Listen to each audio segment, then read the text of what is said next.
Yasin, Yasin, in the name of God, the gracious, the merciful. Yasin, by the wise Quran. You are one of the messengers, on a straight path, the revelation of the Almighty, the Merciful, to warn a people whose ancestors were not warned, and so they are unaware. The word was realized against most of them, for they do not believe. We placed shackles around their necks, up to their chins, so they are stiff-necked. And we placed a barrier in front of them, and a barrier behind them, and we have enshrouded them, so they cannot see. It is the same for them, whether you warn them or do not warn them, they will not believe. You warn only him who follows the message, and fears the most gracious inwardly. So give him good news of forgiveness, and a generous reward. It is we who revive the dead, and we write down what they have forwarded, and their traces. We have tallied all things in a clear record, and cite for them the parable of the landlords of the town when the messengers came to it. We sent them 2 messengers, but they denied them both, so we reinforced them with a third. They said, "We are messengers to you." They said, "You are nothing but humans like us, and the gracious did not send down anything, you are only lying." They said, "Our Lord knows that we are messengers to you, and our only duty is clear communication." They said, "We see an evil omen in you. If you do not give up, we will stone you, and a painful punishment from us will befall you." They said, "Your evil omen is upon you. Is it because you were reminded? But you are an extravagant people." Then a man came running from the remotest part of the city. He said, "O my people, follow the messengers. Follow those who ask you of no wage, and are themselves guided. And why should I not worship him who created me, and to whom you will be returned? Shall I take other gods instead of him? If the merciful desires harm for me, their intercession will not avail me at all, nor will they save me. In that case, I would be completely lost. I have believed in your Lord, so listen to me." It was said, "Enter paradise." He said, "If only my people knew how my Lord has forgiven me and made me one of the honored." After him, we sent down no hosts from heaven to his people, nor would we ever send any down. It was just one cry, and they were stilled. Alas for the servants! No messenger ever came to them, but they ridiculed him. Have they not considered how many generations we destroyed before them, and that unto them they will not return? All of them, every single one of them, will be arraigned before us, and there is a sign for them in the dead land. We give it life and produce from it grains from which they eat, and we place in it gardens of palm trees and vines, and cause springs to gush out of it, that they may eat from its fruits, although their hands did not make it.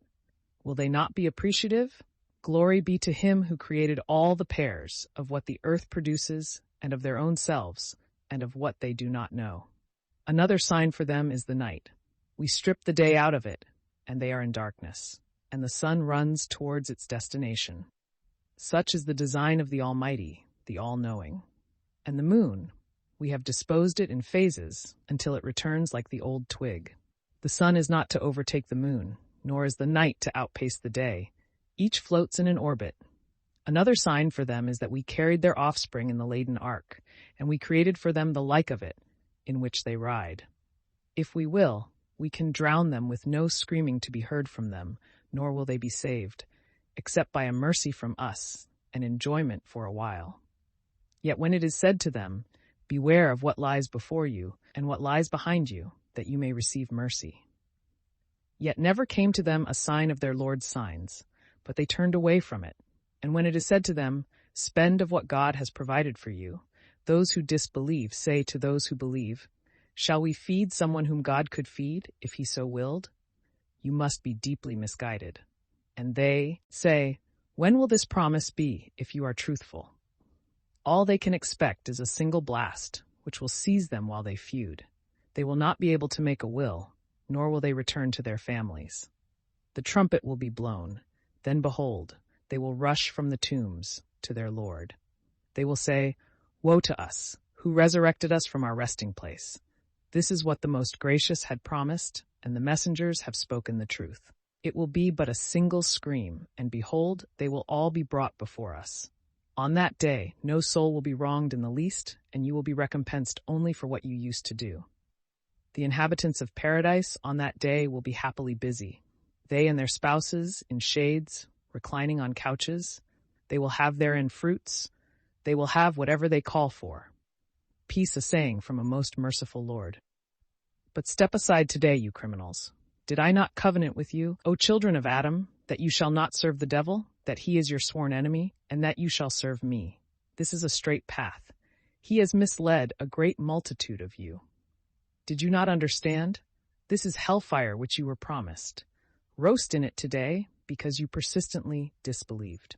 On this day we will seal their mouths, and their hands will speak to us, and their feet will testify to everything they had done. If we will, we can blind their eyes as they rush towards the path, but how will they see? And if we will, we can cripple them in their place, so they can neither move forward nor go back. Whomever we grant old age, we reverse his development. Do they not understand? We did not teach him poetry, nor is it proper for him. It is only a reminder and a clear Quran, that he may warn whoever is alive and prove the word against the faithless. Have they not seen that we created for them, of our handiwork, livestock that they own, and we subdued them for them? Some they ride, and some they eat, and they have in them other benefits and drinks. Will they not give thanks? Yet they have taken to themselves gods other than God, that perhaps they may be helped. They cannot help them, although they are arrayed as troops for them. So let their words not sadden you. We know what they conceal and what they reveal. Does the human being not consider that we created him from a seed? Yet he becomes a fierce adversary, and he produces arguments against us, and he forgets his own creation. He says, "Who will revive the bones when they have decayed?" Say, "He who initiated them in the first instance will revive them. He has knowledge of every creation. He who produced fuel for you from the green trees, with which you kindle a fire. Is not he who created the heavens and the earth able to create the like of them? Certainly, he is the supreme all-knowing creator. His command, when he wills a thing, is to say to it, 'Be,' and it comes to be. So glory be to him, in whose hand is the dominion of everything, and to him you will be returned."